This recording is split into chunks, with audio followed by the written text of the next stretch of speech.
temos que partilhar. Ave Maria, cheia de graça, o Senhor é convosco. Bendita sois vós entre as mulheres, bendito é o fruto do vosso ventre, Jesus. Santa Maria, Mãe de Deus, rogai por nós, pecadores, agora e na hora de nossa morte. Amém. Que eu não vou pagar não, tá? Vou pagar só o de cá. Mas que eu vou deixar um pouco, tá? Bom, nós vamos falar um pouco sobre o matrimônio cristão. Nós estamos falando nesse módulo sobre o homem escatológico, que é o homem que viverá, né, que renascerá, que ressuscitará após a morte, o homem eterno. E neste módulo a gente trabalha os dois estados de vida que têm ligação direta com o homem escatológico. Podemos pensar que não, mas o matrimônio e o celibato, eles têm ligação direta com a eternidade. Mesmo o matrimônio sendo uma realidade só desta vida, só deste mundo. Entanto, quando morre, acaba aquele compromisso. Mas ele é um sinal que aponta para o que vamos viver com Deus na eternidade. Ele aponta para isso. Por isso a importância de entendermos a dimensão do matrimônio cristão, de entendermos a grandeza do matrimônio cristão, de entendermos que o matrimônio é algo pensado, sonhado por Deus para nos dar, como se diz, uma trilha, um caminho a seguir para a eternidade. Assim como o celibato também tem isso. Então vamos lá. Deus dispôs o homem e a mulher um para o outro, para que não fosse mais dois, mas um. Desta forma, devem viver o amor, ser fecundos e assim tornar-se sinal de Deus, que nada mais é que amor transbordante. Isso está no Catecismo, no parágrafo 1601 a 1605, é um resumo desses parágrafos, né? Que Deus pegou o homem e a mulher, não para serem dois, mas um só. Para quê? Para que dessa forma vivessem o amor, serem fecundos e tornar um sinal de Deus. Um sinal, essa palavra é muito importante para nós, um sinal. O matrimônio aponta para um outro casamento, ele é um sinal. Como se realiza o sacramento do matrimônio? Bom, como que se faz o sacramento do matrimônio? O sacramento do matrimônio se realiza mediante uma promessa entre um homem e uma mulher, prestada diante de Deus e da igreja, aceita e selada por Deus e concluída pela união corporal do casal. Porque é o próprio Deus que dá o laço matrimonial sacramental. Ele mantém-no unido até a morte de um dos consortes. Até a morte. Depois, acabou. Né? Tem muita gente que brinca assim, se meu esposo morrer e eu vou casar de novo. Aí fala, eu vou voltar e puxar o seu pé. Né? Se você casar de novo. Tem muita gente que brinca assim. Mas esta união é até a morte. Mas vamos lá, eu quero que a gente preste atenção no que está escrito aí. Realiza mediante uma promessa feita pelo homem por uma mulher, certo? Onde que essa promessa tem que ser feita? Diante de Deus. E de quem mais?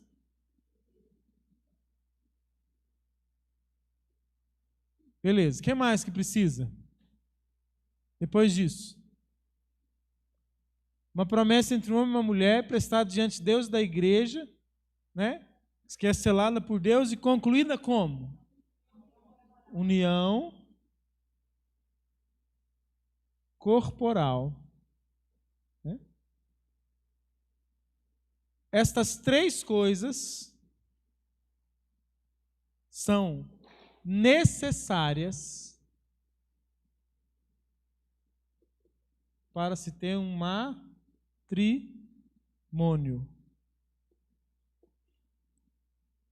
Por que eu estou falando isso daqui? Porque se faltar uma das três, não é matrimônio. Se faltar a promessa, que a promessa é feita pelo homem e pela mulher, quem celebra o sacramento do matrimônio? O marido e a esposa. Os dois celebram. tem que ser feito diante de Deus e da igreja, ou seja, tem que ter uma testemunha qualificada da igreja. E tem que ser concluída na união corporal entre um homem e uma mulher. Então, essas três coisas fazem parte do sacramento do matrimônio. Existem casos, por exemplo, de pessoas que não podem ter um ato conjugal, né, por um problema de saúde, por uma paralisia. Essas pessoas não podem se casar na igreja, sabia? Na verdade, elas não podem contrair o sacramento do matrimônio. Ah, mas eles se amam, eles vão ser amigos. Tá bom, amigo dá para ser amigo, sem precisar ser casado. A gente pode ser amigo. Ah, mas eles querem ter carícias, eles querem ter intimidade. Aí a gente desvirtua o campo sexual para a luxúria. A gente tira o sentido dele. Por quê? Porque a união sexual do marido e da esposa no matrimônio, ela tem uma finalidade. Nós falamos isso no último modo. Qual que é?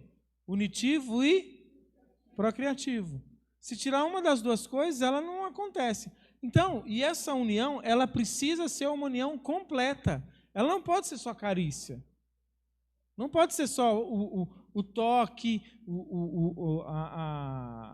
tipo assim, a carícia em si para ter o gozo sem ter um ato conjugal completo. O ato conjugal lícito, ele é completo.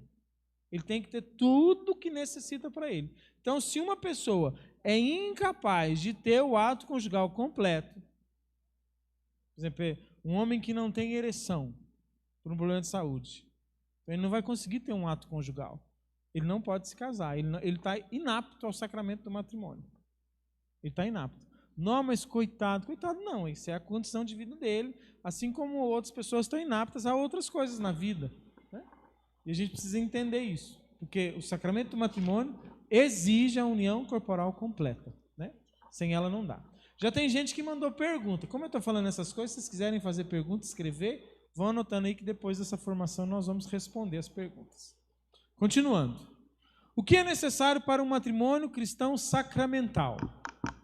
A um matrimônio sacramental pertencem necessariamente três elementos: os consentimentos livres, a concordância com a união para toda a vida e apenas com o consorte, e a abertura aos filhos. O mais profundo no matrimônio cristão, todavia, é a consciência do casal de que são uma imagem viva do amor de Cristo e a igreja. Então, essas aqui são as três coisas que precisam acontecer para que tenha a celebração do matrimônio. E aqui são os três elementos para que essa celebração seja válida, que é o consentimento, aquela hora que o sacerdote pergunta para os noivos assim: é de livre e espontânea vontade que vocês vão estar aqui? Prometem amor e fidelidade para a vida toda? E vai falando tudo aquilo. Esse é o consentimento. Depois, a concordância de uma união para a vida toda apenas com aquele, a fidelidade.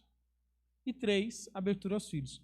Tudo isso está presente na celebração do matrimônio, através daquilo que o padre pergunta. E deve estar presente também em cada encontro conjugal do marido e da esposa. Em cada encontro conjugal tem que ter um consentimento livre para aquele momento, tem que ter uma concordância de fidelidade daquele momento e tem que estar aberto à vida. Não é só na celebração do altar, mas também na celebração do leito conjugal. Esses três elementos precisam estar presentes. Quem que você precisa, minha filha? Ah, então tá. Pode tirar uma foto. Tirou? O pacto matrimonial pelo qual o homem e a mulher constituem o consórcio toda a vida, por sua índole natural, ordenado ao bem dos cônjuges, a geração da educação da prole, entre batizados, foi por Cristo elevado à dignidade de sacramento. Esse pacto matrimonial, que chama-se casamento, ele já existia antes de Jesus. Já se tinha. Adão e Eva se casaram, né? E no Antigo Testamento, os homens se casavam até com várias esposas, e muitas coisas eram diferentes. Cristo, quando vem, ele pega esse pacto de casamento e eleva a um sacramento. Antes, casamento não era sacramento. Mas como assim? Sim, Antes não era sacramento, antes era um pacto, um acordo, um contrato. Né? Tinha amor? Tinha. Tinha, mas por que ele eleva a sacramento? Porque ele faz daquilo um sinal visível de Deus. Cristo pega o pacto do casamento, o pacto matrimonial do homem e da mulher e transforma aquilo em um sinal visível de Deus. É como se ele dissesse aqui, isso aqui fala de Deus. Isso aqui representa Deus.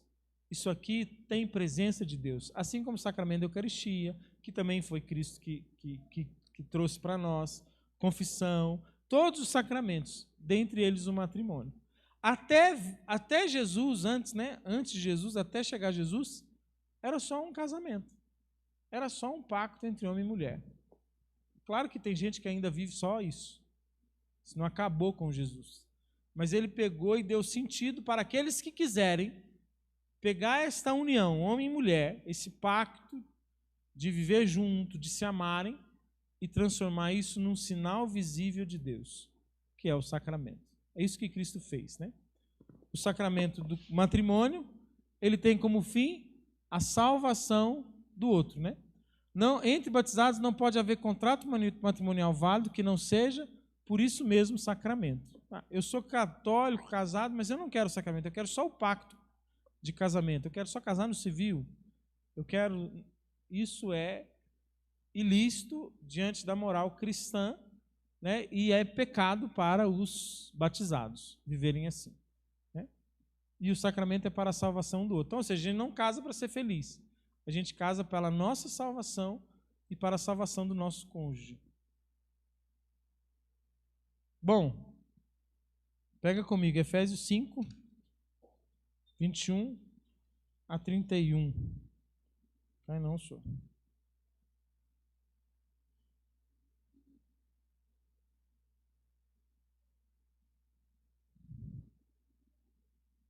Amém?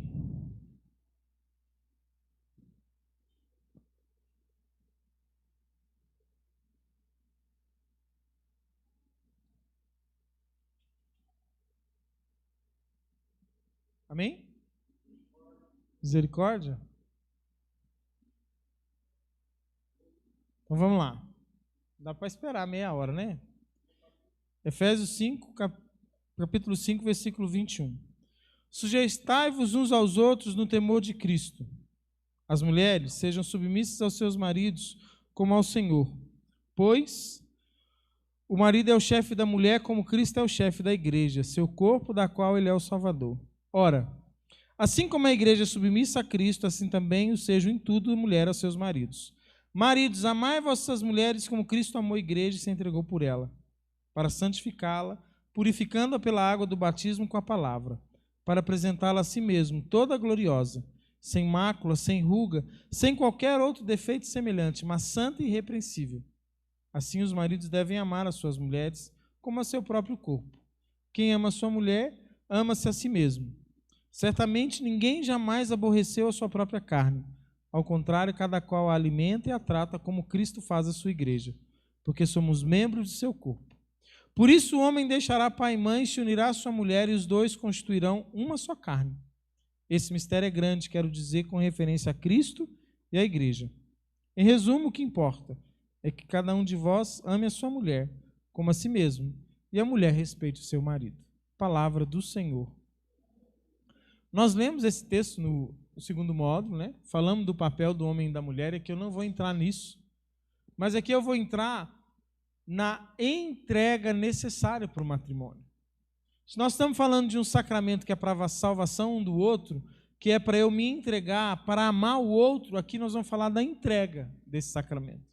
Porque aqui São Paulo, ele afirma que o sacramento do matrimônio exige uma entrega, pois ele é um sinal do que Cristo vive com a igreja, né? Da vivência de Cristo com a igreja. Então, olha o que o Papa diz. Não pode haver amor verdadeiro sem a experiência do sacrifício. Como Cristo amou a igreja e se entregou por ela? Como? Tendo amado os seus que estavam no mundo, diz São João, amou-os até o fim.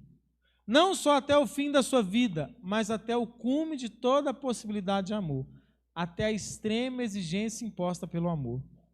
No altar do Calvário, consuma-se o sacrifício de uma vida inteira, doada por amor. A entrega de Jesus pelos seus, pela igreja, é sem dúvida um amor alegre, mas revela-se em forma de cruz. Em forma de cruz. Segundo a teologia do corpo, o sacramento do matrimônio exige de nós 2 altares. Eu já falei isso aqui e vou repetir. O altar da igreja, onde eu vou lá e faço essas 2 partes inicialmente, e o altar conjugal. Aqui eu faço a promessa, certo? Aqui eu uso a palavra. Aqui eu dou minha palavra. Coloco a minha palavra diante de Deus. Aqui eu entrego o meu corpo. Certo? Deu para vocês entenderem isso? O sacramento do matrimônio. Cristo também se entrega a nós em 2 altares. Nós, altar da igreja, altar do leito conjugal. Cristo se entrega a nós em 2 altares. No altar da igreja, no sacramento da Eucaristia, onde ele, pela palavra do sacerdote, se dá a nós com o corpo eucarístico, e no altar da cruz, onde ele dá o próprio corpo dele. Nós precisamos entender que o sacramento do matrimônio é esta mesma analogia de uma entrega de altar e de leito conjugal, de uma entrega de altar e de leito de cruz. A cruz é o leito pelo qual Cristo se dá aos seus, e dá até o fim, sem medir nada. Se a gente entender isso, e aqueles que são vocacionados ao matrimônio entender isso, que casar-se é se entregar a alguém, e se entregar até o extremo do amor, da mesma forma que Cristo se entregou. Aí nós vamos entender o que é essa vocação de salvação, que não é uma vocação qualquer. Aí nós vamos entender o sentido pelo qual Deus elevou essa relação homem e mulher a sacramento, a sinal dele, que é amor. Olha o que diz a teologia do corpo. No altar do leito conjugal e da convivência diária, do mesmo modo se consuma-se outro sacrifício de amor, a entrega matrimonial. Essa também é uma bela oferta que traz consigo a alegria, mas sem dúvida não é fácil de ser feita. Assim como foi difícil para Jesus encarar o sofrimento da cruz nessa vida, os filhos de Deus que se unem em matrimônio também são chamados a entrar no Getsêmani. No Horto das Oliveiras, há quase 2000 anos, Jesus entrou em agonia e seu suor tornou-se como gotas de sangue a escorrer pela terra. No vale de lágrimas que é o mundo, hoje os casais são chamados a doar as suas vidas, renunciando-se a si mesmos em prol do outro e dos seus filhos. É uma entrega. Tem gente que lê aquilo ali e fala assim, nossa, então casamento é horrível, né? É sofrer, é chorar. Não, casamento é uma maravilha, mas quando você entende o sentido dele, porque tem muita gente que vive uma vida romântica imaginando que tudo é como se diz, uma lua de mel. E, na verdade, existem os seus desafios. E não tem jeito de amar sem desafio. Não tem jeito de amar sem sofrimento. E não quer dizer que porque tem sofrimento é que é algo ruim. Não. As lutas diárias, para eu poder vencer os meus caprichos, as minhas paixões e poder me doar mais e mais para a minha família, essas lutas diárias, se eu encontro sentido nelas, elas se tornam como degraus para o meu crescimento, para o meu amadurecimento e até para a minha felicidade. Hã? Gustavo Lima? E aquela menina, ele terminou com ela de madrugada lá do lado dela lá, porque eles casaram na igreja. Eu não sei não. Separaram? Ele virou para ela, ele virou para ela do nada e falou assim, não te quero mais e vamos cada um seguir sua vida. Eles são casados na igreja católica. Mas o Gustavo Lima dá ênfase porque ele está na mídia. Isso acontece todos os dias. Quando o casal diz assim, eu mereço ser feliz. Essa é a frase. É a frase que o demônio coloca no coração do casal. Eu mereço ser feliz. Eu tenho que me reinventar. Eu tenho que começar minha vida de novo. Eu preciso de uma outra chance. São essas as frases que vêm nos casais. E, gente, eu estou falando para aqui, a maioria aqui, né, não é nem casada ainda, nem está se preparando, né, só a Gisele aqui que é casada, eu acho, né, e eu, no caso, né, a Cris, não, né, tá no caminho, está no desejo, né, no sonho. Mas estou falando de algo que vocês vão experimentar. Vocês vão entrar numa vida matrimonial e que vão ter os seus desafios, porque não tem uma vida, vai ser tudo bom, não. Mas é preciso entender o porquê entrar ali. Não se case só porque você tem vontade de ter alguém. Se case porque Deus te chama a essa vocação. É isso. Deus me chama ao matrimônio, porque se Ele me chama, Ele vai me capacitar. Se Ele me chama, eu vou entender o que Ele tem para mim, eu vou sofrer as dores do dia a dia. E se Ele não chama e você se casar, aí você vai ter que sofrer do mesmo jeito, porque o problema foi seu, que não ouviu Deus e se casou a si mesmo. Ué. Então cuidado a quem você coloca a sua vida, com quem você se envolve. Porque, gente, o matrimônio não começa lá no altar, no dia do casamento, não. O matrimônio começa no primeiro beijo, que às vezes eu dou só por dar. E aí eu vou me deixando levar, e quando eu vejo, eu estou me envolvendo com alguém que eu nem sei direito quem é. Ou eu estou me envolvendo por carência, ou eu estou me envolvendo porque eu estou me sentindo sozinho, ou porque eu tenho medo de ficar solteira. São as motivações das pessoas. Quantas pessoas na igreja começam a namorar? Começam a namorar por começar, porque não quer ficar sozinha, porque alguém olhou para mim, e se olhar para mim eu me apaixono. Tem gente que é assim, se olhar para mim eu me apaixono. Não me olhe assim, senão eu me apaixono. E aí acha que está vivendo tudo que vai viver. Não! É algo muito sério o envolvimento de duas pessoas. Nós vivemos num mundo hoje todo deturpado na sexualidade, com a família sendo destruída, com o divórcio. Acima de tudo, por quê? Porque nós perdemos a noção do que é se relacionar com uma pessoa, do que é namorar alguém, do que é ficar noivo de alguém e do que é casar com alguém. Criamos um mundo de ilusão. E é isso que o mundo põe para nós. E às vezes, mesmo na igreja, nós vamos rezar junto, tudo, mas muitas das vezes, qual é a motivação disso? Qual é? É porque Deus quer ou porque eu quero? E às vezes, eu nem gosto tanto, mas vou dar uma chance, né? Quem sabe dá certo? Coitados. Porque a gente se envolve com alguém, depois de tempos que está junto, a gente fala assim, meu Deus, onde eu amarrei?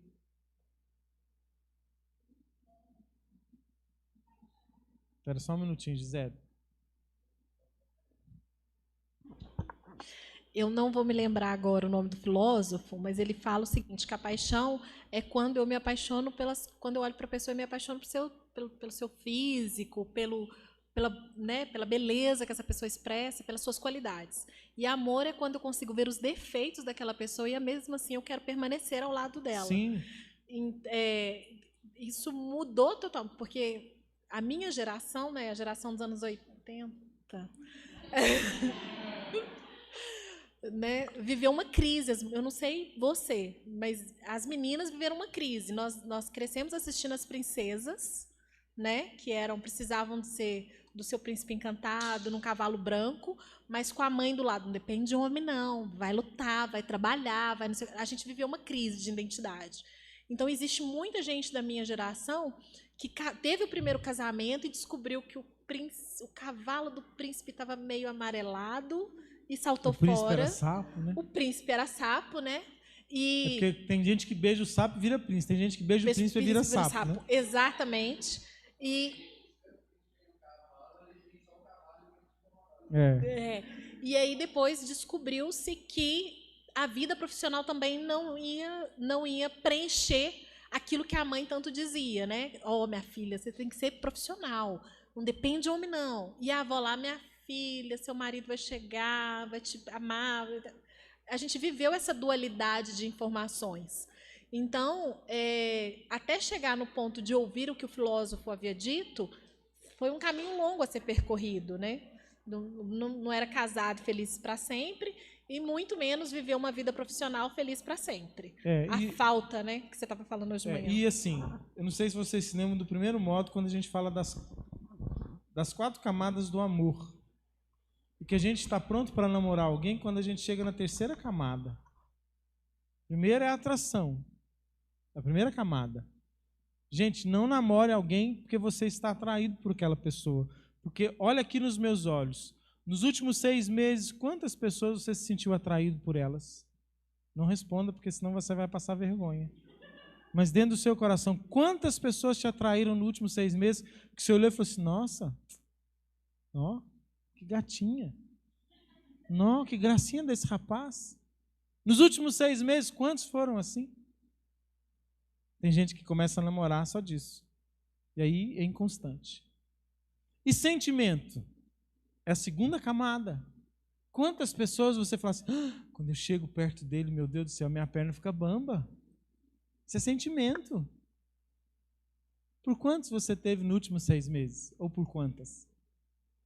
Vocês estão me entendendo que isso não é garantia de nada ainda?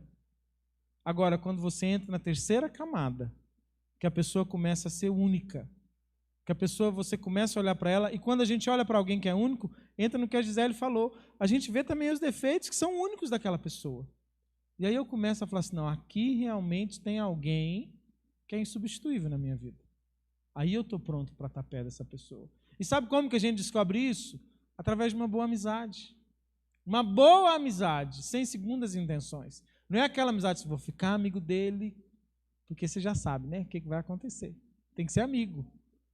E aí já fica amigo, mas na verdade não ficou amigo, porque ficou ali escondendo um tanto de coisa. Porque quando a gente vai se relacionar com um amigo, com uma amiga, com segundas intenções, nós não nos revelamos. É ou não é verdade? Agora, quando é tudo meio livre, a gente se revela, a pessoa sabe que nós somos estressados, a pessoa sabe que o nosso cabelo não acorda do jeito que ele fica o resto do dia, que ele acorda diferente. A pessoa sabe de tudo isso, sabe das TPMs e dos mau humor de todo mundo. Quando a gente é amigo desinteressado é assim. Quando a gente é amigo interessado, a gente esconde tudo isso. E é aquele amigo, ai, esse é seu amigo. Primeiro que essas amizades não existem, são falsas. Muito falsas. Entendam isso, o sacramento do matrimônio começa no namoro. O casamento é fruto de um namoro. E namoro cristão é para casar. É preparação para o matrimônio. Não existe namoro para passar tempo. O único objetivo do namoro é preparação para o matrimônio. Pode ser que eu não me case com todo mundo que eu namore. Mas eu preciso encontrar alguém que eu vou namorar com ela porque tem chance de eu me casar com aquela pessoa. Se não tem chance nenhuma, eu não posso namorar. Eu estou usando a pessoa, eu não estou amando ela. Entenderam? O problema é o seguinte. Tem a fase que a gente escolhe, tem a fase que é escolhido. Passou da fase de escolher, a gente começa a ser escolhido. Aí, meu filho, você tem que contentar com o que aparecer. Brincadeira. Se for sua vocação, meu irmão. Não, se for sua vocação, Deus tem alguém. Para toda panela tem uma tampa. Se você tiver que ter tampa. Porque tem panela que não tem tampa, que são os celibatários. O matrimônio tem sempre tampa. Tem panela que é frigideira, que não vai ter tampa. Essas aí é o celibatário. Que faz as coisas gostosas, que é as frigideiras que fritam, as frituras boas lá para nós. Então, meu amigo, tá? Mas olha, atenção, hein? Até uma certa idade a gente escolhe, depois a gente é escolhido. Aí não tem muito jeito mais. Não vou me comprometer não. Tá bom, tá até aí. O que foi, Luiz? Você tá rindo aí no fundo? Hein? Vamos lá, voltando aqui, sacramento do matrimônio. A primeira analogia desse trecho de Efésios 5 é a analogia entre Cristo e a igreja. Ainda que os cônjuges devam ser submissos uns aos outros como ao Senhor, todavia no que se segue, o marido é acima de tudo aquele que ama e a mulher, em contraste, é aquela que é amada. Por quê? Porque nessa analogia, quem ama mais aqui? Cristo ou a igreja? Nós somos a igreja. Quem ama mais? A gente que ama ele ou ele que ama a gente? Então, maridos, vocês precisam amar mais. Você quer encontrar alguém, o homem é aquele que mais ama. Que mais ama. Né? Pode-se aí mesmo levantar a ideia de que a submissão da mulher ao marido, entendida no contexto do trecho completo da Epístola aos Efésios, significa, acima de tudo, experimentar o amor. Tanto mais que essa submissão se refere à imagem de submissão da igreja a Cristo, a qual certamente consiste em experimentar o seu amor. A mulher é aquele coração que deve ser amado e deve deixar-se amar, experimentar o amor. Portanto, meninas, não caiam na lábia de qualquer um, nem se encantem demais com qualquer um que aparece, porque você nasceu para ser amada. Você nasceu para ser amada. Ah, mas eu não tenho que amar? Sim, mas você tem que dar o seu coração a um homem que esteja disposto a morrer por você. Senão é melhor você não dar a ninguém, deixar ele para Jesus, que aí é muito melhor, muito mais ganho, tá? Analogia 2, cabeça e o corpo, que ali fala, Cristo é a igreja, Cristo cabeça, a igreja o corpo, o homem é a cabeça, a mulher o corpo. O que fala disso? É uma analogia suplementar da cabeça e do corpo. Essa analogia suplementar, cabeça e corpo, mostra que estamos lidando com dois sujeitos distintos que se tornam, em certo sentido, um só sujeito. A cabeça constitui, juntamente com o corpo, um só sujeito, um só organismo, uma só pessoa humana. O tanto que é séria a união sexual no matrimônio, e até fora dele, ela é séria porque ela estraga, destrói algo que é santo, porque esse ser um só no matrimônio, Deus não está falando de algo só filosófico, Deus está falando de algo concreto. Na palavra de Deus, serão uma só carne. Essa uma só carne envolve o coração, o espírito, mas também o corpo. E se nós pensarmos na união conjugal do marido e da esposa, naquele momento eles são um só. É ou não é? Ao adentrar um corpo no outro, eles, por instantes, ou por muitos instantes e por muitos momentos na vida, se tornam uma só carne. Uma só carne. Uma só pessoa. Uma só pessoa. E aqui fala, uma só pessoa humana, um só organismo. Por isso que deitar-se com alguém, ter uma relação sexual com alguém, não é meramente só um ato que eu estou ali aproveitando. Não. Eu estou sendo um só com alguém. Só que às vezes estou sendo um só, não com a bênção de Deus, mas com o egoísmo, com o materialismo, com o pecado, com o uso, e eu estou me destruindo e destruindo a outra pessoa. Quando eu pego aquilo que é sagrado, que é para ser um só, e transformo em algo promíscuo que eu posso fazer de qualquer jeito. O índice de depressão, de frustração que tem crescido nas pessoas é muito grande. E se sexo por sexo fizesse alguém feliz, nós viveríamos num momento da história de maior felicidade das pessoas. Concordam comigo? Porque nunca se foi tão fácil fazer sexo. Nunca se foi tão fácil encontrar alguém que queira ter prazer comigo. Nunca foi, é ou não é? É só olhar. E, gente, eu estou falando disso porque assim, ó, eu vivi na década de 90, né? Eu nasci em 80, mas eu vivi minha adolescência na década de 90. E, gente, não que as coisas estão... porque antes era melhor. Não, não é isso. Cada época tem o seu problema, o seu desafio. Mas, naquele tempo, na década de 90, lá 94, 95, quando eu tinha 14, 15 anos, um jovem de 14, 15 anos, se ele quisesse arrumar uma mulher para ter uma relação sexual com ela, vou te falar uma coisa, ele tinha que fazer um malabarismo. Sendo que hoje, os casos que a gente escuta dos próprios jovens, é só entrar numa turma aí onde tem várias pessoas do mundo que vivem isso, é algo normal. É algo que se fala abertamente. É algo que a televisão ensinou para nós, que a internet ensinou. É algo que se eu entrar num aplicativo aí, ou numa rede social, eu posso entrar às vezes, é só eu arrumar o caminho que eu encontro. É ou não é? Então, se isso fosse algo que nos desse felicidade, e quando a gente for falar de celibato, eu vou falar um pouco disso, porque tem gente que acha que se eu não tiver relação sexual, eu vou ser a pessoa condenada à depressão. Muito pelo contrário. O que mais tem causado depressão na vida do ser humano é ele ter se tornado um objeto. Ele não entender que há algo muito maior do que ele, ou do que o momento que ele está vivendo, no envolvimento entre duas pessoas. Que num ato sexual entre um homem e uma mulher, ou entre dois homens, ou entre duas mulheres, que naquele momento ali, não há só o prazer. Há duas pessoas com história, com sentimentos, com emoções, com traumas, que vão ter feridas, e que tudo isso, depois que passar o momento do ápice, do gozo, tudo isso vai ficar na pessoa, marcado.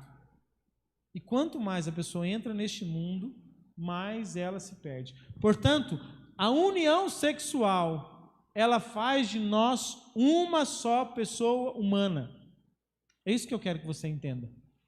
Que no momento de você arrumar o seu namorado, sua namorada, né? E que tiver aquela vontade assim que você vai ter, e é normal que tenha, e que bom que tem, né? Porque faz parte de ter. Naquele momento você pensa, não está na hora ainda de sermos uma só pessoa humana. Porque nós ainda não temos todo o resto necessário para sermos um só.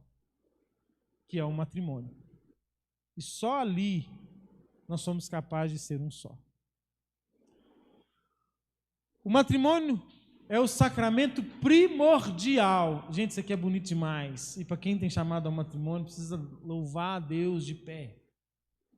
Pode-se dizer que o sinal visível do matrimônio, desde o princípio, à medida em que está ligado ao sinal visível de Cristo e sua igreja, na economia da salvação, transpõe o plano eterno de amor para a dimensão histórica e a torna o fundamento de toda a ordem sacramental.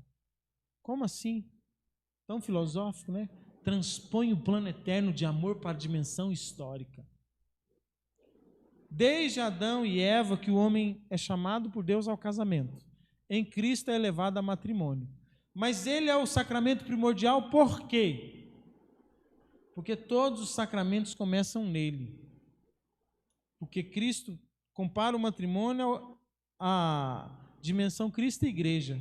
E os sacramentos nascem no coração de Cristo para a igreja, na união de Cristo com a igreja. Ou seja, todos os sacramentos da igreja nascem do sacramento inicial Cristo e igreja.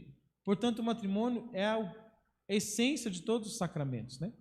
Todos os sacramentos da nova aliança, em certo sentido, encontram seu protótipo, de certo modo, no matrimônio como sacramento primordial. É isso. O matrimônio é o protótipo. Nós estamos falando de união entre homem e mulher. Aí Cristo é a igreja. A Eucaristia é a entrega do noivo para a noiva. Olha só o sentido, né? A ordem é quando o padre vai assumir um sacramento da ordem e viver o celibato, ou seja, ele vai se casar já com Cristo. Casamento, está ali presente. Na cura, né, o sacramento de cura, confissão, unção dos enfermos. Naquele momento é o noivo que vem curar a noiva, que vem perdoar a noiva. Ali também está presente o sacramento do matrimônio, né? Qual que falta? Batismo é quando nós somos assumidos como noiva.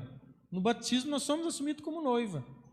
E na confirmação é como se nós confirmássemos o noivado. Então, ou seja, todos os sacramentos, em certo sentido, estão ligados ao matrimônio. Tem até um caso bonito, não sei se foi o Papa João XXIII, ou o Paulo VI, que assim que ele foi eleito Papa, a mãe dele foi visitá-lo. A mãe dele entrou na audiência papal, né, lá, e ele todo lá de papa, né, e olhou para a mãe dele, foi tirar uma banca com a mãe dele, falou assim, vem cá, mãe, beijar o meu anel de papa. Ela falou assim, calma aí, primeiro você beija a minha aliança, porque se não fosse essa aliança aqui, você não seria nada. Não teria papa, não teria nada. Por quê? Porque tudo nasce no sacramento do matrimônio. Deus escolheu essa união homem e mulher para sermos co-criadores com Ele, participamos da criação. Então não tem nada mais sagrado. A união, o homem e mulher, é o que a gente tem de maior expressão de amor. Por isso tudo nasce dali, né? Cristo, que no Sermão da Montanha dá a sua própria interpretação do mandamento, não cometerás adultério, uma interpretação constitutiva do novo ethos, com as mesmas palavras lapidares, confia como tarefa a cada homem a dignidade de cada mulher. E ao mesmo tempo, embora do texto isso resulte só de modo indireto, confia também a cada mulher a dignidade do homem. O matrimônio é uma eficaz expressão do poder salvífico de Deus. Como expressão sacramental desse poder salvífico, o matrimônio é também uma exortação a dominar a concupiscência. O matrimônio constitui um específico remédio concupiscente, ou seja, é um remédio para a concupiscência. É uma forma de eu me reordenar no sacramento do matrimônio. Aquele que, como cônjuge, segundo o eterno desígnio divino, se unem a ponto de se tornarem, em certo sentido, uma só carne, são também, por sua vez, mediante o sacramento, a uma vida segundo o Espírito. Não é só uma vida de carne, mas uma vida também segundo o Espírito, segundo Deus, né? Ao chamado de Deus. Portanto, a vida segundo o Espírito se expressa também na recíproca união ou conhecimento através dos quais os cônjuges, quando se tornam uma só carne, submetem a sua feminilidade e masculinidade à bênção da procriação. A união homem e mulher, ela tem o seu ápice, tanto humano quanto espiritual, quando o homem e mulher se abrem à vida e geram filhos para Deus, através da sua união. E aqui eu termino com o Papa João Paulo II aos pés de Nossa Senhora de Fátima, e ele pedia: abençoa, Senhora, todos os casais que confiam em Ti e no amor. E o testemunho de um casal, Luiz e Maria, 2 leigos casados, se tornaram o primeiro casal a ser beatificado em conjunto, em 2001. O que acontece? Tivemos muitos santos casados na história, mas até 2001 eram beatificados sozinhos. Ou era o marido, ou era a esposa. Aqui foi o primeiro casal, né? Que foi Luiz Beltrame e Maria Beltrame, que foram beatificados juntos. E João Paulo II diz: viveu uma vida ordinária de uma forma extraordinária. Uma vida ordinária. O que eles fizeram demais? Que milagre que foi o deles? Fidelidade ao matrimônio, a vida juntos. Nós falamos mais cedo da vida de 2 jovens, né? Chiara e Carlos, não foi? Então, eles viveram uma vida de juventude normal e foram santos. Quem se casa é chamado a viver uma vida familiar normal e ser santo nela.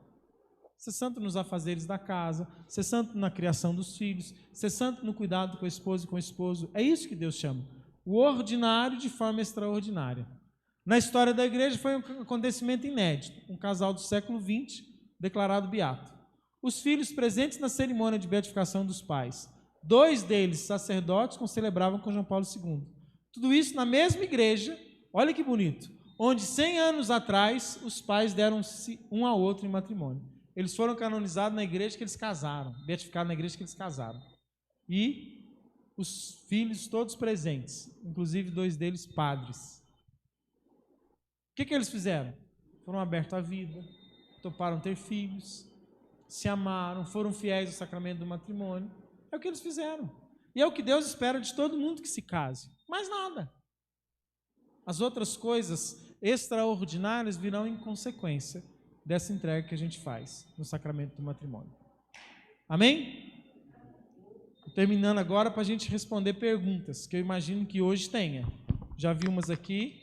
Quem quiser me entregar mais, eu vou juntar todas, aí faz de conta que já não sabe quem foi. Pode transmitir, ué. Se o pessoal de Uruaçu tiver pergunta, mandem no WhatsApp da Cristiane. Viu? Quem está aí? Não sei se tem alguém lá que tem um WhatsApp. É a Janaína que recebeu e pode mandar perguntas para o Zap da Cris. Tá? Pode me entregar. Tá ótimo. Ó, chegando. O que mais? Quem dá mais? Quem dá mais? Hã?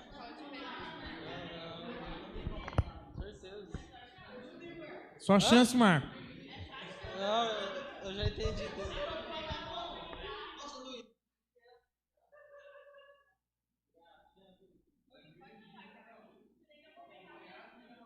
Pode.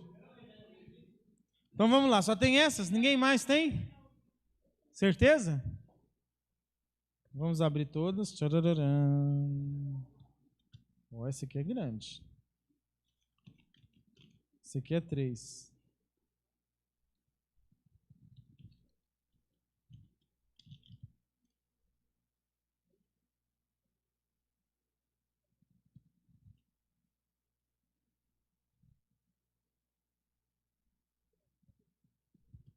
Até que tem bastante. Vamos começar pela última, né? Os últimos serão os primeiros. Como os apóstolos viveram depois da transfiguração, sendo que eles viram Jesus? Pergunta boa, certo? Porque nós falamos que quem vê Deus não consegue sobreviver mais, né? Naquele caso, eles viram Deus encarnado. Mesmo na transfiguração, quando depois da glória, eles viram Deus encarnado. Eles não viram Deus face a face, né? Que é face a face. Eles viram a pessoa humana de Deus. Quando vamos ver Deus face a face? Quando chegarmos a ver Deus por inteiro, Pai, Filho e Espírito Santo. Jesus é a pessoa humana de Deus. Mesmo na glória, mesmo com o corpo glorioso, ele é a pessoa humana de Deus. Mas quando a gente vê Deus face a face, Deus como um todo, aí a gente não consegue viver longe dele. Não sei se eu respondi, mas é isso. Pessoas que se suicidam vão para o inferno? Como explicar isso para uma criança de 11 anos? Bom, como explicar para de 11 anos? Explicando, falando toda a verdade. Porque a gente explica as coisas para as crianças dizendo a verdade. Quando que eu sei que eu devo falar de algum assunto para a criança? Quando ela pergunta. A criança vai trazendo a demanda de acordo com o tempo dela. Se ela não pergunta, não responda, né? Estou falando isso aqui porque às vezes a gente fica com medo de falar alguns assuntos com a criança e tem que ter medo mesmo. Tem que ter medo de falar o que ela não te perguntou ainda. Porque o que ela te perguntou você tem que contar. Dá um exemplo. A criança chega assim e fala assim: mamãe, como é que nascem os bebês? Como é que surgem os bebês, melhor? Aí o que você conta para ela? Uma semente do papai com a semente da mamãe se junta e nasce o bebê. Ela, tá ótimo, aprendi. Daí 1 ano, 2 anos, ela fala assim: mas como que essa semente se junta? O papai coloca a semente dentro da mamãe e aí ela se junta. Ah, beleza. Aí passa 1 ano e fala assim: mas a semente do papai, a mamãe bebe ela no copo? Como que ela entra? Vocês estão entendendo? Ela não quer saber tudo de uma vez. É igual o Joãozinho que chegou para a mãe dele e falou assim: mãe, o que é sexo? A mãe dele: ai meu Deus, chegou a hora de contar. Como é que eu vou falar para ele o que é sexo? E ela: então, meu filho, é porque o papai e a mamãe se amam, e aí ele tal, e fez um discurso, e ele falou assim: mas como é que cabe aqui numa linha? Está assim, sexo, M ou F, como é que eu ponho isso aqui? Na verdade, ele queria saber o que é sexo masculino e feminino.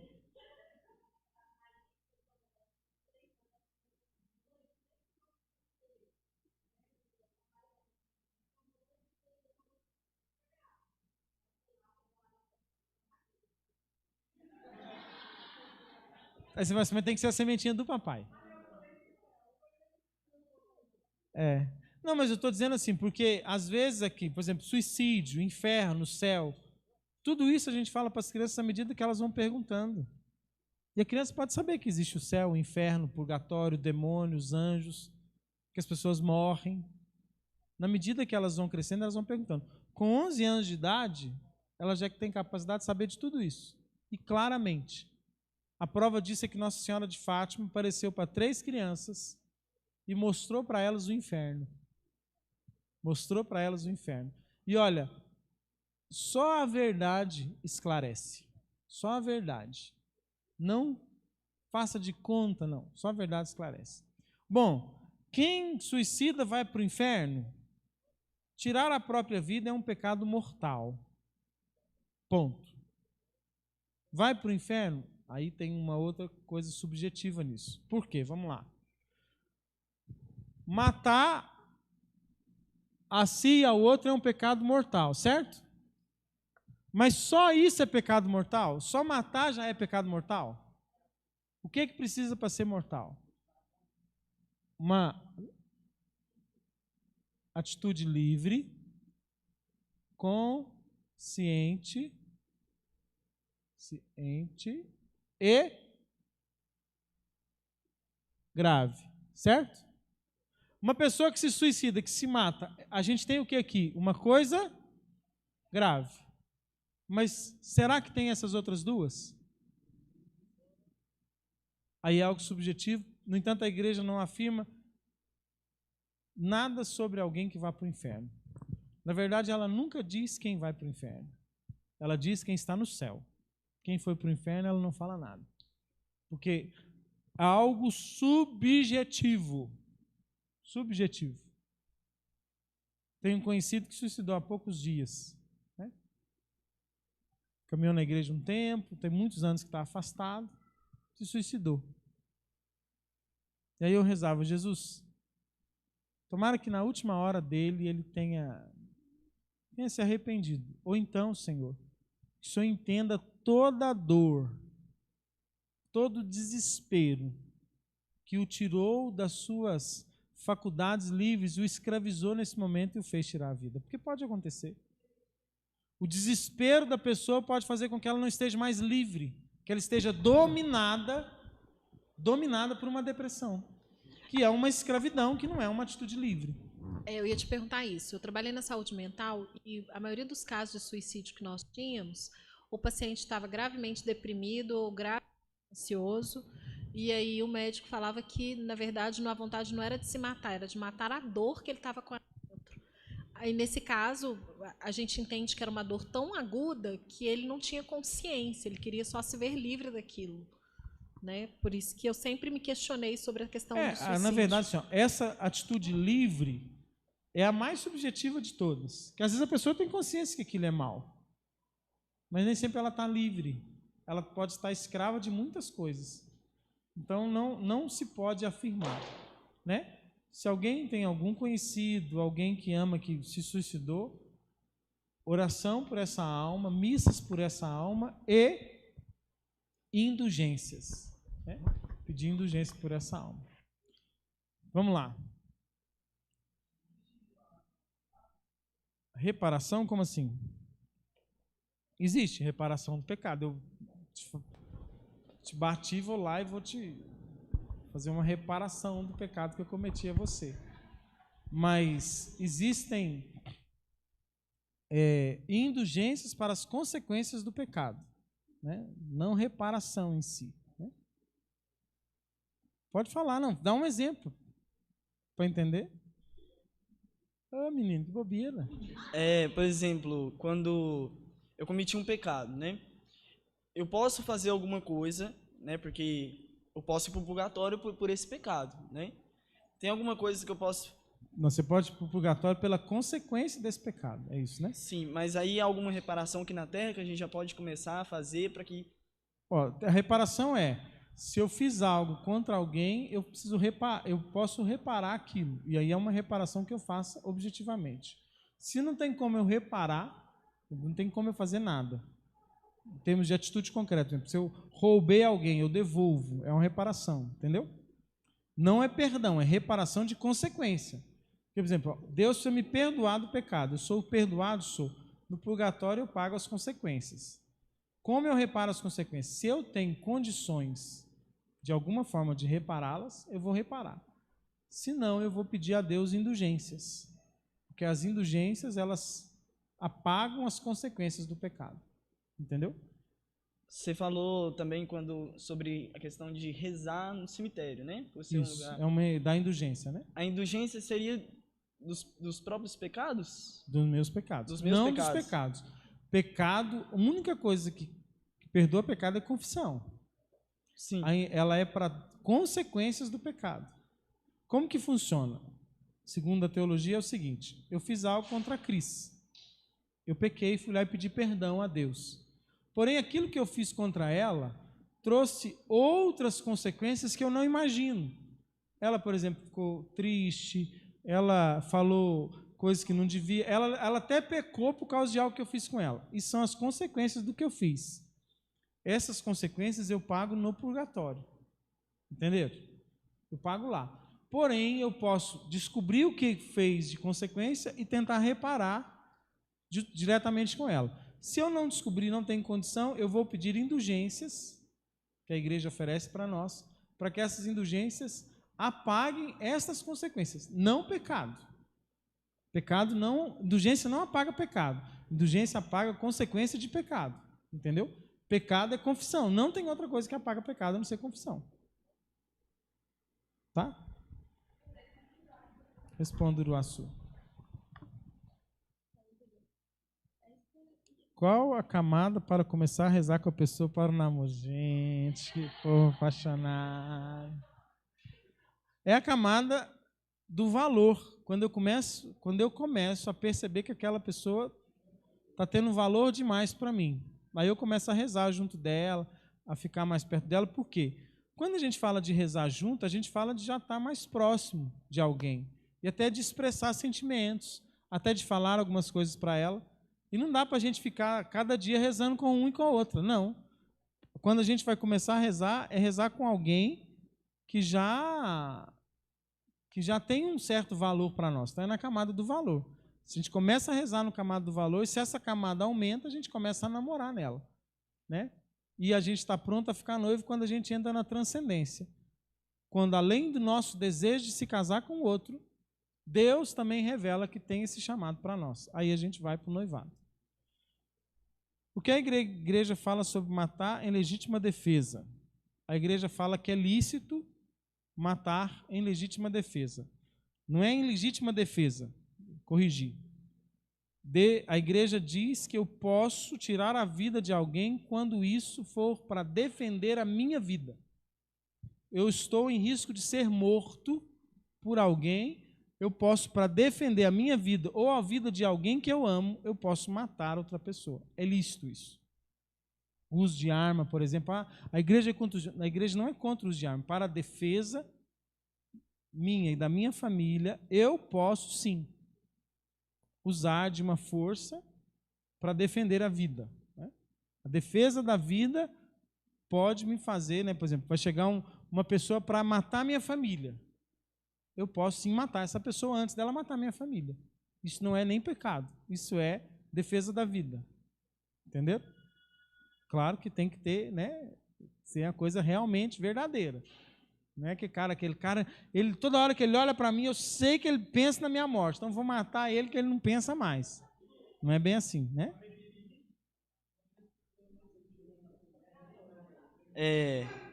Uma vez surgiu uma dúvida entre alguns amigos, né?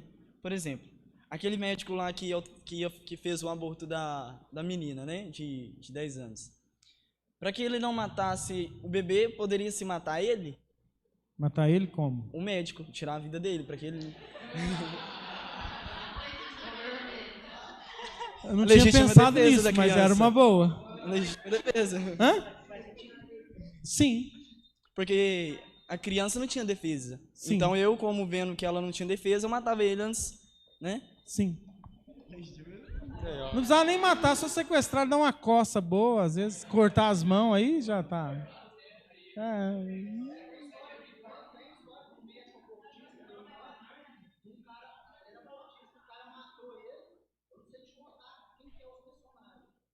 Os personagens.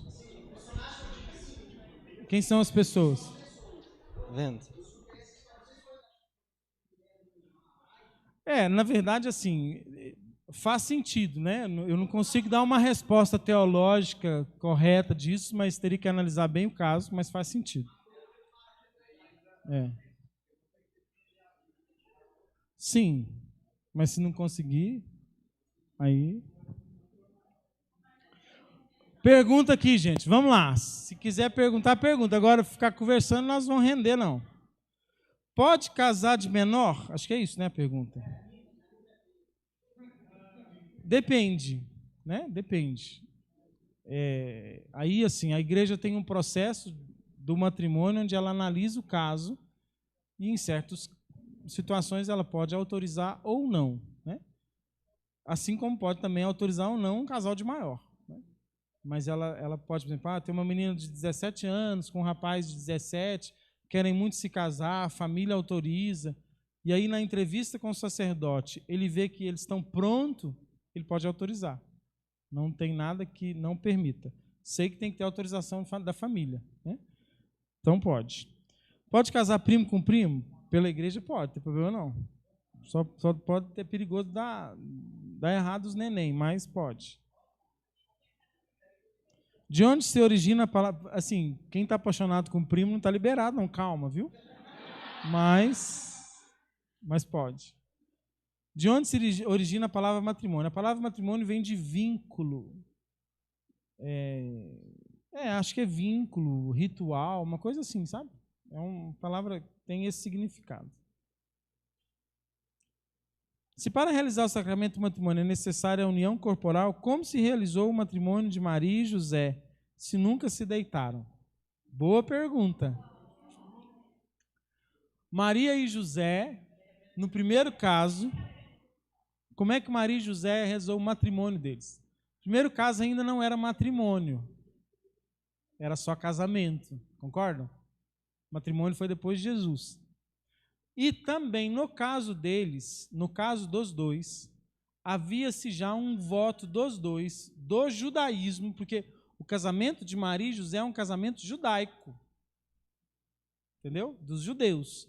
Havia um costume de casamentos onde faziam-se votos de virgindade. No judaísmo tinha isso. E neste caso, era um voto voluntário. Um voto voluntário dos dois. São José e Nossa Senhora não tiveram encontro corporal, não é porque eles foram pais de Jesus. Eles já tinham esse acordo antes mesmo de se casarem. Antes mesmo de se casarem já tinham esse acordo. Hã? Por isso ele achou que ela tinha traído o acordo dos dois.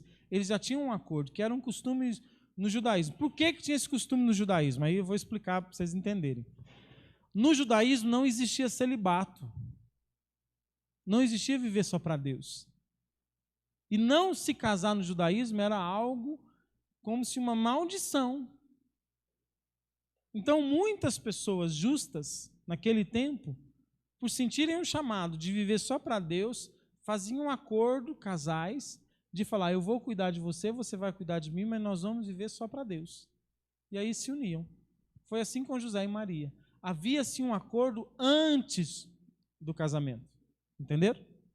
Então, essa é a justificativa. E, no caso dos dois, eles também foi elevado a matrimônio, porque houve a fertilidade de gerar Jesus. Entenderam? Então, eles não se casaram no matrimônio, eles se casaram num casamento judaico, mas que foi elevado a matrimônio quando Maria se torna a mãe de Jesus. Porque ali há, não a união do corpo, mas sim a geração da vida, a abertura à vida. Entendeu? Hã? Quem fez o serviço foi o Espírito Santo, mas já era. Parto normal, sem dor. Sem dor, ela não sofreu as dores do parto, porque ela não tinha pecado. Pois as dores do parto é fruto do pecado. Lá no Gênesis fala, Deus fala com Eva que toda a geração dela sofreria de dor do parto. A dor do parto é fruto do pecado. Entenderam? Só lê em Gênesis, está lá. Ela não teve pecado, não teve dor. Se um casal se casa sem o interesse de terem filhos, o casamento é válido? E se quiserem ter filhos, mas usam contraceptivos? O casal se casa sem interesse de ter filho. O casamento é válido? Não. Nesse processo matrimonial, quando o padre, antes do casamento, chama o casal para uma conversa, eles assinam um compromisso. É feito um processo de casamento, onde o padre pergunta, vocês querem ter filhos? Eles dizem sim. E o padre marca sim, no final eles assinam. Tudo bem. Porque se eles falarem não ali, o padre não pode celebrar o casamento. Se eles falarem mentira ali, aquele casamento nunca existiu. Ele nunca existiu. Ele foi um teatro. Entenderam? Hã? O casamento dos judeus é obrigado a ter filho? Sim, na verdade, o filho lá é bênção, como é para nós, né? Mesma forma, entendeu? Eu não sei como está hoje, porque muita religião se perdeu, né? Mas, no entanto, quem não tinha filho, por exemplo, Zacarias e Isabel, eram amaldiçoados, né? Não tinham filhos. Então, para eles, os filhos é muito importante. Então, não existe matrimônio sem abertura à vida. Se o casal diz que não quer ter filho, mesmo que ele mentiu para o padre, aquele casamento nunca existiu, que é o famoso casamento nulo. Eduardo. E os que querem ter filhos, mas usam contraceptivos? Aí não tem jeito. Se usar contraceptivo, não tem como ter filho. Ou tem filho ou usa contraceptivo. Ah, mas eu quero ter um filho e depois uso contraceptivo. Esse casamento é inválido? Não. Esse casamento está em pecado. É diferente. A invalidade está quando eu me fecho totalmente à vida. Quando eu não quero ter filhos. Mesmo que eu tenha um só, aquele casamento se torna válido. Ou que eu não tenha nenhum, porque eu não tive condição, aquele casamento se torna válido. Não é a quantidade de filhos que faz ser válida, é a intenção. Se eu tive intenção em algum momento de ter filho, em algum momento o meu casamento foi consumado. E válido. E quando eu parei de querer filhos e entrei no mundo do contraceptivo, eu entrei no mundo do pecado. E aí, né? Pecado. O que é, meu filho? Uma pergunta aqui do Luiz. Não quer calar. Quando o casal não, né? Se juntam e tem filhos, né? Aí eles podem se casar depois? É só confessar? Como que funciona esse processo? Se eles nunca foram casados, podem se casar.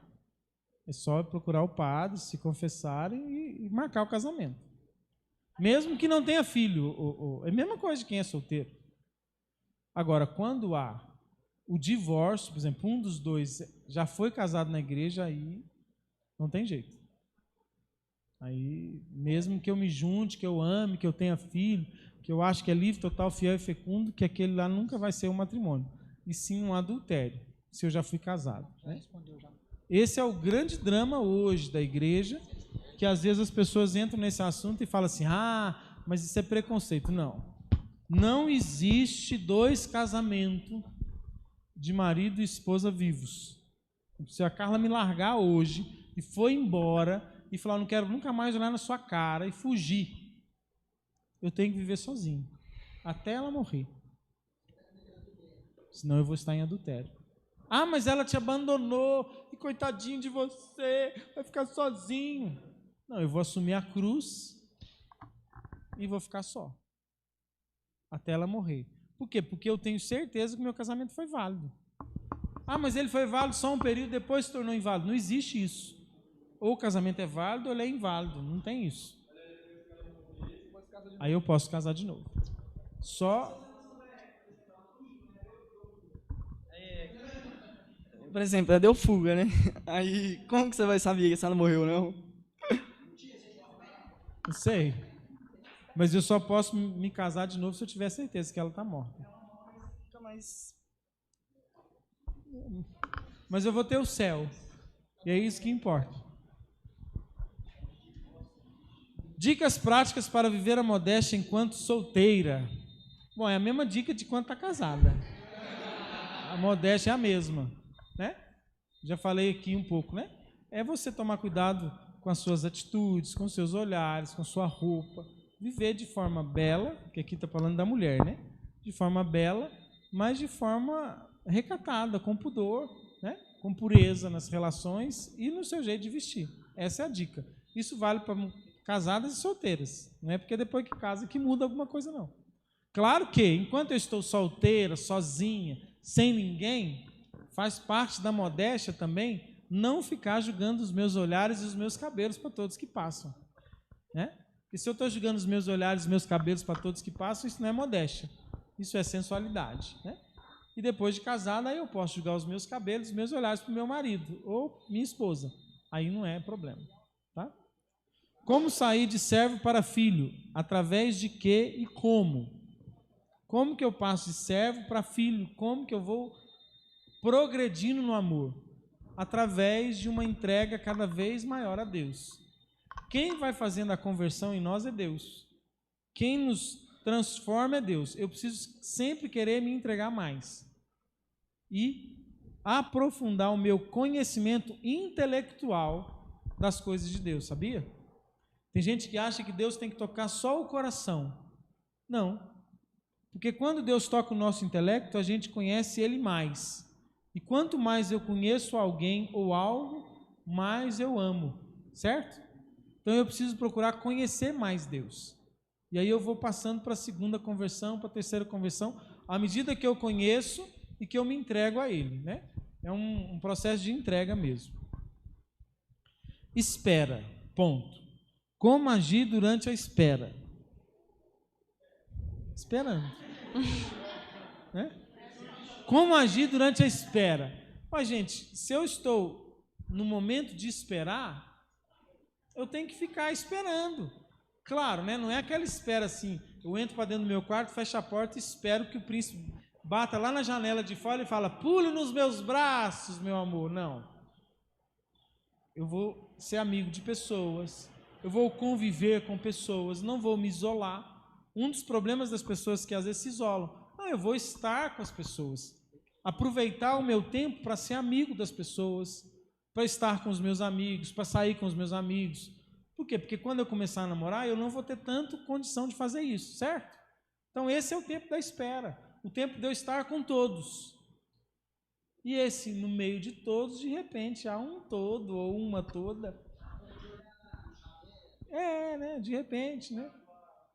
Uma vez eu fui no encontro, eu namorava não, com um pregador chamado Carmadelli. Muito bom esse cara, ele é bom mesmo. Da Shalom. Foi aqui em Divinópolis e ele pregando afetividade, sexualidade, aquela maravilha toda. No momento do encontro ele parou o encontro e falou assim, agora é o seguinte, todos os solteiros fiquem de pé. Aí todos os solteiros ficaram de pé. Aí ele virou para o ministério e falou assim, toca uma música romântica. Aí começou a música romântica, olhe para o lado, quem sabe, vai olhando para as pessoas que estão ao seu redor. E aí foi todo mundo olhando assim, um para o lado do outro, muito sem graça, falou, quem sabe, meus irmãos, abram o coração, né? Ô, você está necessitado, viu, meu filho? Você tá precisando. Mas é a idade, eu te entendo, é a idade. E a última fala aqui é, em um mundo de coisas ruins, estar com Jesus é maravilhoso. Verdade, isso é verdade. Estar com Jesus é maravilhoso. Respondi todas? Respondi. Tem uma pergunta aqui, ó. Que susto, Cris. Desculpa. Desculpado. Se o casal casa sem ter a intenção de ter os filhos, o casamento não foi válido, né? Certo. Se esse casal resolve se divorciar, aí é possível a nulidade? Sim. Aí abre um processo de nulidade e nesse processo a igreja vai investigar. Se eles não estão criando essa história daquela hora, porque às vezes assim, agora eu quero separar, eu crio até história para transformar nulo meu casamento, ou se realmente não tinha a intenção de ter filhos. É um processo onde a igreja chama testemunhas, convida pessoas, escuta pessoas para ter um veredito verdadeiro sobre aquilo. É?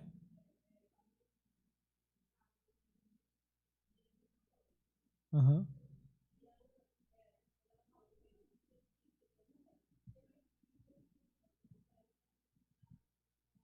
Ela ficou com ele mais uns anos, depois separou, e depois ela converteu e pediu nulidade.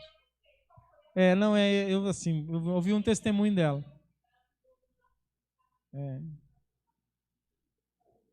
Isso. Você não quer ler, não? Com medo? Não, é que é muito.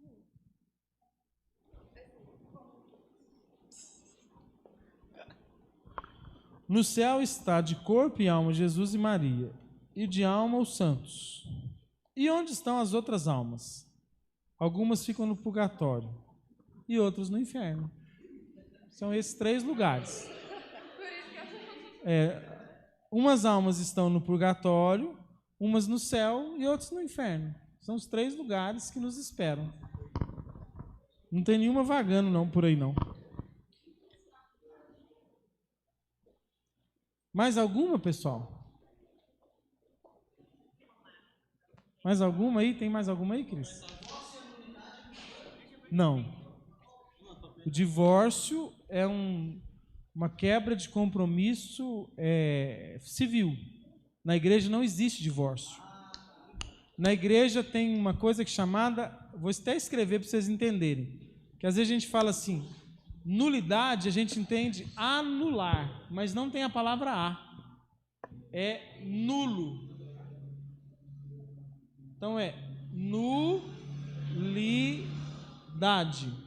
O que isso quer dizer? Não anula o casamento, mas é algo que nunca existiu. A igreja, quando ela abre um processo de nulidade, ela vai investigar se existiu ou não existiu um sacramento do matrimônio. Ela não anula nenhum sacramento do matrimônio. Se ela chegar no momento que falar, não, teve casamento, pronto, não tem processo de nulidade. A igreja diz, vocês não podem se casar de novo na igreja. E não pode mesmo. E tem uma coisa interessante. Em muitos processos de nulidade, a igreja vê que o sacramento não existiu, percebe que um dos noivos são pessoas que às vezes fizeram algo grave ou enganaram, mentiram, são loucos, porque tem gente doida, né? Que a gente parece até que a pessoa é normal, de repente a gente descobre, quem é você? Estas pessoas podem serem proibidas de se casarem de novo, e a igreja autorizar só que um dos dois se case de novo. Sabia disso? Por exemplo, tem um processo de nulidade lá de um casal. O cara é um psicopata. E aí a mulher casa e de repente ela descobre que ele é um psicopata. Ela vai lá e entra com o processo e fala assim, eu fui enganada, ele é um louco, ele é um psicopata. Aí a igreja estuda aquilo e vê que realmente ele é. A igreja decreta a nulidade daquele matrimônio, mas naquele processo diz, a esposa pode se casar de novo, mas esse homem não pode mais. Ele está... Por exemplo, alguém que mentiu, que enganou, que, por exemplo, que falou para o padre que ia ter filho, que criou uma situação toda de mentira. Se no processo dela de matrimônio não há um arrependimento daquilo e há a possibilidade dela repetir naquele processo, vai uma ressalva, que aquela pessoa só pode contrair o matrimônio com outra pessoa se aquela situação estiver clara que foi mudada, senão não pode. Entendeu? Oi. Alto. Tá. Eu tô com um casal de afilhados que foi o primeiro casal de afilhados que separou, sabe? Depois de um ano de casado. Eu já passei por isso. Foi triste. Mas pela história que ela conta, não teve ato conjugal durante muito tempo. Durante muito tempo ou nunca teve? Durante muito tempo. Tipo assim, depois que eles casaram, foram poucas vezes que eles tiveram ato conjugal. Mesmo depois do casamento mesmo, não teve. Não. Só tiveram antes de casar? Antes de casar, eles tiveram até um filho, né? Mas depois de casamento não teve nada, não. Segundo a história dela, né? Aí ele entrou com um processo de nulidade, porque ele está namorando e ela está noiva de outra pessoa. Aí eu lá incentivando ela a entrar com o processo de nulidade, só que ele já entrou. Só que a história que ele contou lá foi falando que, porque eu acredito no amor, porque sei lá o quê, eu não fui uma boa pessoa para ela, que sei lá o quê. Mas isso aí não vai aprovar o processo de nulidade. Será que ela pode recorrer depois? Ela vai ser ouvida. Não, isso aí você pode ficar tranquilo. É um processo que entra em toda a intimidade do casal.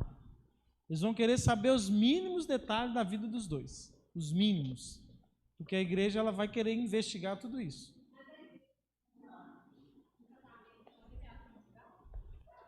Não, depende. Porque, assim, por exemplo, vamos supor que tiveram poucos atos conjugais e não havia um interesse. E, por exemplo, aí a igreja vai saber por que não tinha interesse. O que era isso? Por exemplo, eu já vi casos de pessoas que se casaram e descobriram que o outro tinha atração por alguém do mesmo sexo. Então, e descobre. Por quê? Porque a pessoa, assim, ela tinha ato conjugal, mas era assim, pelo amor de Deus, meu filho, vem cá, porque eu tô precisando de te namorar.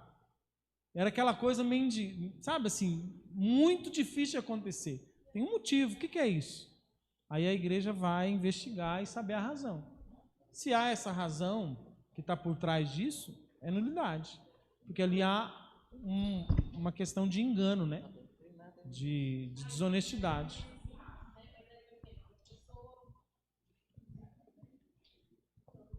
Escuta aí. Eu estou aqui fazendo Eu não sou doutor em direito canônico, não, viu? Mas eu estou fazendo conjecturas, é claro. Por exemplo, eu me caso com uma pessoa que... Eu sou casada, é claro. Uma pessoa e ela perde o interesse, mas não é por causa de outra... É por causa de ter outra opção sexual. Nesse caso, a igreja também vai investigar. Então, mas ela perde o interesse quando? Não, aí vai ser assim, por exemplo, ficamos 5 anos casados, era ótimo, depois perdeu o interesse. Não tem nulidade. Entendi. Entendeu? Uhum. Agora, ela nunca teve tanto interesse. Porque senão fica frio, desde a lua né? de mel, eu fiquei lá, todo bonitão para ela, e ela virou e dormiu, e falou, nossa senhora, nem tô nem aí. Desde o dia que se casa, a coisa é demonstrado claramente que não há interesse. Aí sim tem um problema. Tá. Agora, se não, surgiu um problema no meio do caminho. No meio do caminho tinha uma pedra no meio do caminho. Aí nós vamos olhar a pedra e resolver a pedra, não acabar com o matrimônio. Entendi. Entendeu? Não, entendi. Porque senão daqui a pouco... Porque, por exemplo, tem homens que perdem interesse por mulheres, e aí eu já digo para os rapazes tomarem cuidado, por causa de pornografia. Porque entram na pornografia como um vício tão grande que a pornografia o satisfaz, ele perde interesse pela esposa. Eu já atendi casos tristes, assim, tristes, de casais com filhos já, onde o marido foi entrando na pornografia e a esposa ele já não queria ela mais, ele já não tinha nem vontade dela mais. Ele tinha só o celular e a masturbação, que é um vício, entendeu? Não quer guardar as perguntas de lembrança? Quer, Cris? Vamos encerrar. Nossa Senhora, que menina! Acabar com a graça das pessoas. Amém, pessoal? Nós vamos dar um intervalo para a missa, né? E peço que quem puder ajudar a gente a organizar aqui o auditório. Luiz, quer perguntar não? Preparar para a missa.